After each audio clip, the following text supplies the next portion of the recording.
Online Manipur YouTube channel as being Birba Mampum no Pomukana Taramok City Hamadam Maru Poem of the Tamzage, Chura Chandpur Da Nupa, Sina Fangle, Nasin Vidium Gapung Taragani Toy Makairom Tabada Saikot PSC Manakta, Twitter to Rilda Patapum Terpanupaga Sibak Sang Ama, Tauroga Leram Lehari.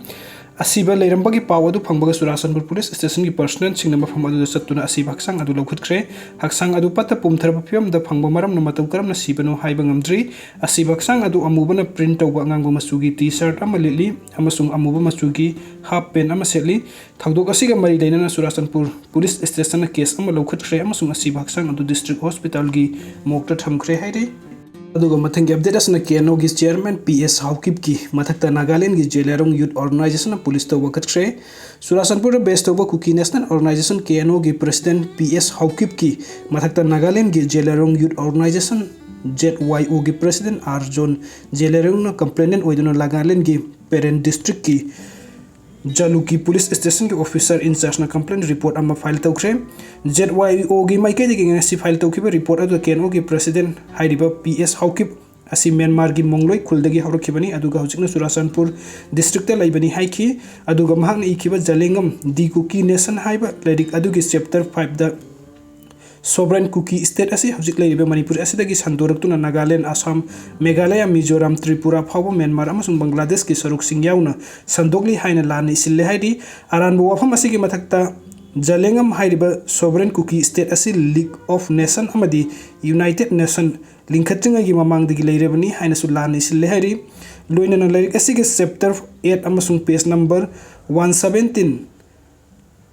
Tana Purup Anigi Marakta Nungsing Handanabagi Wafam Sing Supali Hairadun Nagalandgi Parent District Konema Kulgi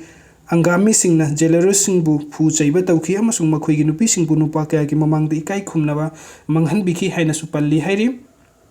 Aduga Lairik Asana Nagalandgi Parent District Zeliarong Sing Asi Kuki Gi Lamda Kundalaita Aduna Laibani Haina Su Claim Tauri Hairi Aduga Zeliarong Sing Kuki Gi Sifta Saunante oina tax P haiba wafam supali hairi aran wafam sing asigi Mathakta Nagaland ki song region gi miyamna jolpi khulgi kuki sifta tax P ki haina supali aduga baulwa region gi na sailem khulgi kuki sif amasung kyo region gi na sinjol gi kuki sifta tax P haina supali hairi aduga tening amasung baisumpu range ta laiba naga sing nasu bombal amasung tolbungi kuki sif sing tax P haina supali maram asna KNO gi Chiefni haiba PS Haokip na mahaki lairik asida phongdok liba wafam sing asi aranba amasung yumpham yawdo wafam sing ni haiba galoinana PS Haokip ki mathakta lokhatpam thokpa logi thabuk sing